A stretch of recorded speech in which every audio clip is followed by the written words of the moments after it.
फिर से दोस्तों, एक बार फिर से आपका वेलकम है न्यूटन्स लॉज ऑफ मोशन में। न्यूटन्स लॉज ऑफ मोशन में लास्ट लेक्चर फोर्स पे हम लोगों ने चर्चा किया था। फोर्स के टाइप्स बहुत सारे होते हैं, 20 से ज्यादा टाइप्स है फोर्स के, 20 से ज्यादा। वो सारे टाइप्स में दिखाने जा रहा हूं आपको। आज का हमारा टॉपिक होगा टाइप्स ऑफ फोर्स, बल के प्रकार। सबसे पहले देखो रिजल्टेंट फोर्स की हम बात करेंगे। रिजल्टेंट फोर्स, जैसे वेक्टर में हम लोग रिजल्टेंट वेक्टर पढ़ते थे।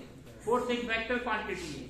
हमने कहा था ना कि वेक्टर का जो सही यूज है, ज्यादा यूज है, वो फोर्स के टर्म है, फोर्स के लिए है। तो आज हम लोग क्या पढ़ेंगे? Types of force. इसमें सबसे पहले पढ़ेंगे रिजल्टेंट फोर्स। रिजल्टेंट फोर्स परिणामी बल। कई फोर्स का जो रिजल्टेंट होता है उसी को हम लोग रिजल्टेंट फोर्स कहते हैं। एक ऑब्जेक्ट पे बहुत सारा बल लग रहा हो, उस सब का वेक्टर सम निकालो। वेक्टर सम सदिश योग, उससे एक नया फोर्स बनेगा। उसी फोर्स को रिजल्टेंट फोर्स कहते हैं। The vector sum of all forces acting on a body on an object is known as resultant force. The vector sum सदिश जोड़, सिंपल जोड़ नहीं, वेक्टर के जोड़ने का बिल्कुल अलग नियम होते हैं। The vector sum of all forces acting on the body is known as resultant force. पहला नंबर आपका हो गया resultant force.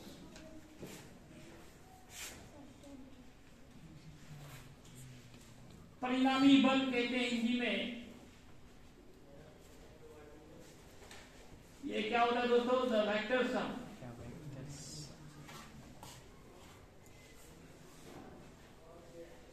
of all forces acting on a body, acting on an object is called resultant force.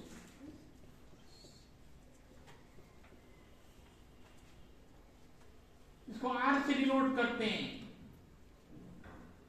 Denoted by R और T लगाएंगे। अगर vector है ना ये इक्वल होगा R वेक्टर इक्वल, मान लो F1 लग रहे हैं, F2 लग रहे हैं, F3 लग रहे हैं, जितनी भी फोर्स लग रहे हैं सबको जोड़ेंगे वेक्टर के फॉर्म में। सिंपल ही जोड़ेंगे, सारे फोर्स को वेक्टर फॉर्म में कन्वर्ट करके तब सबको जोड़ देंगे। उससे जो नया फोर्स बनेगा वही रिजल्टेंट फोर्स कहलाएगा। और दोस्तों रिजल्टेंट फोर्स का फॉर्मूला क्या होगा? नोट, बहुत इंपॉर्टेंट। अगर आर वेक्टर बराबर हो, दो फोर्स लग रहे हो, एक F1 एक F2, और दोनों का रिजल्टेंट आर है, इसका मान कैसे निकलेगा? इसके मान निकालने का तरीका होगा root under F1, yes, vector वाला फॉर्मूला लगाएंगे, A square mod A square mod B square plus twice mod A mod B cos theta, mod A mod B cos theta. ये मैग्नीट्यूड निकालने का मामला हुआ, रिजल्टेंट फोर्स का मान निकालने का मामला। इसको आप शॉर्टकट में लिखना चाहते हो तो आई स्क्वायर करो, मॉड हटाओ, फिर भी हटा दो, एकदम सिंपल लिखना चाहते हैं F1 square F1 F2 cos theta. Same direction में क्या होगा?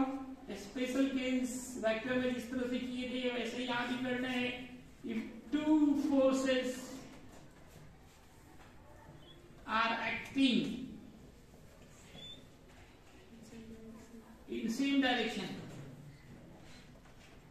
बताओ रिजल्टेंट का क्या मान होगा? F1 plus F2। तब थीटा कितना होगा? 0 डिग्री। सेम डायरेक्शन में एंगल 0 बनते हैं, R बराबर हो जाएगा, आप बैठा के लीजिए, सॉल्व कीजिए, इसको कितना ही बचेगा? F1 plus F2।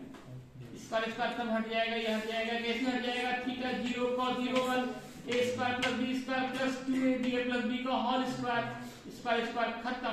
R बराबर F1 plus F2। Same direction, दो बोर्ड एक ही डायरेक्शन में लग रहा हो तो दोनों को हम जोड़ देते हैं, दोनों को जोड़ देते हैं, वही रिजल्टेंट फोर्स होगा। अगर अपोजिट डायरेक्शन में हो F1 minus F2। two forces are acting opposite direction, opposite direction में हो, विपरीत दिशा में हो, तब थीटा कितना होगा 180 cos 180 -1, ये माइनस हो जाएगा, यहाँ भी माइनस हो जाएगा, बराबर होगा f1 माइनस इन परपेंडिकुलर डायरेक्शन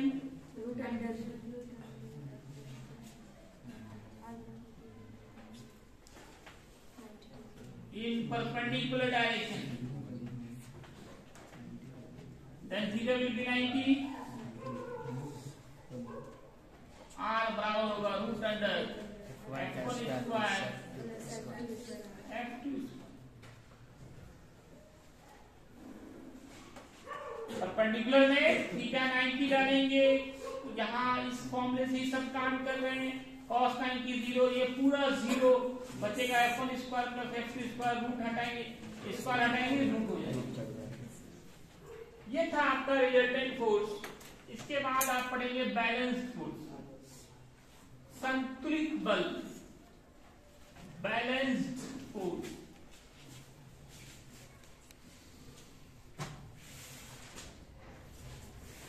संतुलित बल, बैलेंस फोर्स किसको कहेंगे? What is balance force? ऐसे फोर्सेस, एक से ज्यादा फोर्स होते हैं तभी बैलेंस होगा, ऐसे फोर्सेस जिनका रिजल्टेंट 0 हो गया, रिजल्टेंट फोर्स 0 हो जाए, उसी को हम लोग कहेंगे balance force. Forces which resultant is 0 is 0 is called balance force। Example होगा equal but opposite force, equal but opposite force. एक ही ऑब्जेक्ट पे दो फोर्स लग रहे हो, इक्वल लग रहे हो, अपोजिट लग रहे हो, दोनों बराबर हो, इधर भी है इधर भी है, ये किधरों नहीं जाएगा, रिजल्टेंट 0 होगा। फोर्स लगेगा लेकिन ऑब्जेक्ट के पोजीशन में कोई चेंज नहीं होगा, कब? जब रिजल्टेंट 0 हो। वैसे फोर्सेस को कहते हैं बैलेंस फोर्स। अभी आप बेंच पे बैठे हुए हैं, गिर रहे हैं, छत पे के लोग गिर रहे हैं, कारण बैलेंस फोर्स।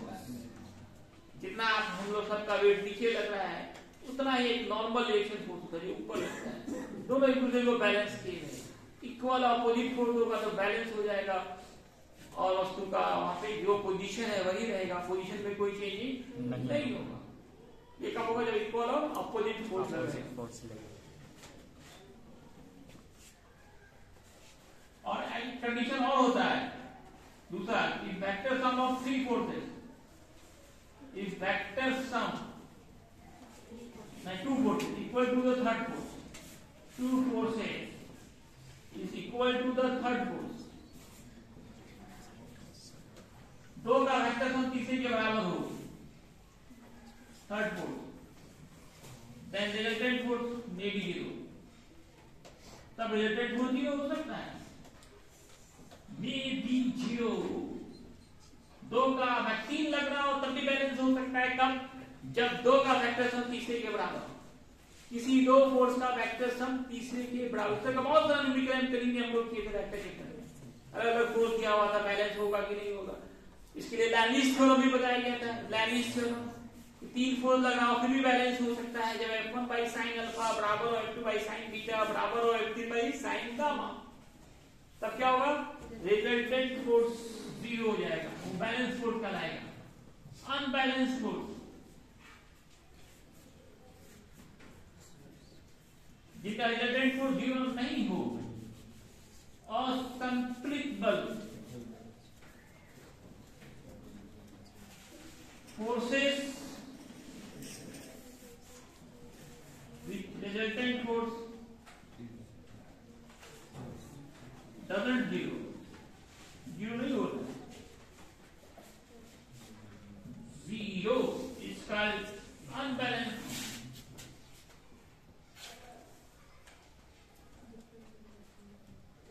एग्जाम्पल होगा unequal opposite force,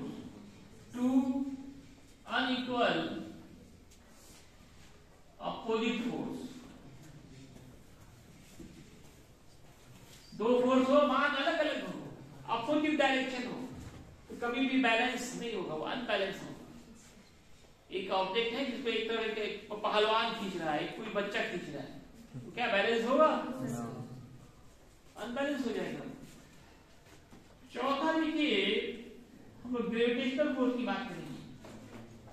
gravitational force, ये आप जानते भी हैं, गुरुत्वाकर्षण बल कहते हैं। इस पे एक चैप्टर पढ़ना है आपको, इसलिए डिफिनेशन यहाँ नहीं बताया जाएगा। पार्ट 1 का लास्ट चैप्टर यही होगा।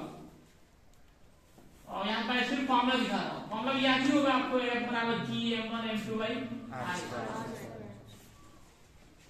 फ्रिक्शन फोर्स, अगला चैप्टर हम वही पढ़ाएंगे आपको, फ्रिक्शन फोर्स। फ्रिक्शन फोर्स, घर्षण बल,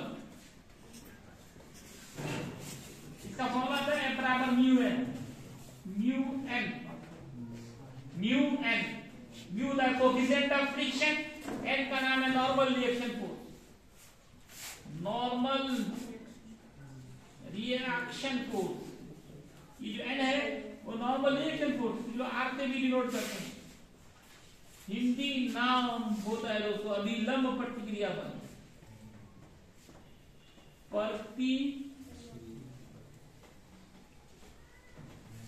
एक ऑब्जेक्ट है, वो टेबल पे रखी हुई, इस पे इसका वेट किधर लगता है? डाउनवर्ड, और नॉर्मल रिएक्शन अपवर्ड। हमने भी कहा था कि आप बेंच पे बैठे हुए हैं, गिर नहीं रहे हैं, कारण क्या है? आपका वेट नीचे आपको खींच रहा है, फिर भी आप नीचे नहीं गिर रहे हैं। कारण ये नॉर्मल रिएक्शन, नॉर्मल रिएक्शन। हर एक एक्शन का इक्वल और अपोजिट रिएक्शन होता है, ये आगे पढ़ेंगे, Newton third law of motion. आपका वेट किधर लग रहा है? डाउनवर्ड। बेंच पे फुल लग रहा है डाउनवर्ड, और बेंच का जो पवा हुआ है ना, उसमें नॉर्मल रिएक्शन लग रहा है किधर? अपवर्ड। दोनों एक दूसरे को क्या किए हुए? बैलेंस किए। नॉर्मल रिएक्शन फोर्स क्या होता है? ऐसा फोर्स जो कॉन्टेक्ट सरफेस पे वर्टिकली अपोजिट डायरेक्शन या अपवर्ड डायरेक्शन में प्रोड्यूस होता है, उसको हम लोग कहते हैं नॉर्मल रिएक्शन फोर्स। ये देखो, ये कॉन्टेक्ट सरफेस है, टेबल क्या है? कॉन्टेक्ट सरफेस, वस्तु रखी हुई है, वेट एक्शन लग रहा है नीचे, रिएक्शन किधर लग रहा है? ऊपर, इसे रिएक्शन यहाँ पे लिखा गया है। नॉर्मल क्यों डाला गया? कि कोण 90 डिग्री का बनना है, यहाँ पे कोण क्या बनना है? 90 डिग्री का। नॉर्मल मतलब यहाँ पे परपेंडिकुलर है, अभी लंब है, तो डिफिनेशन होगा a force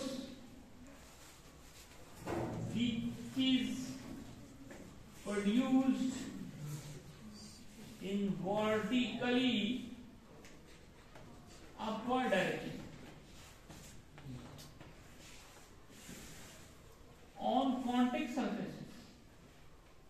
Contact surface is called normal reaction force.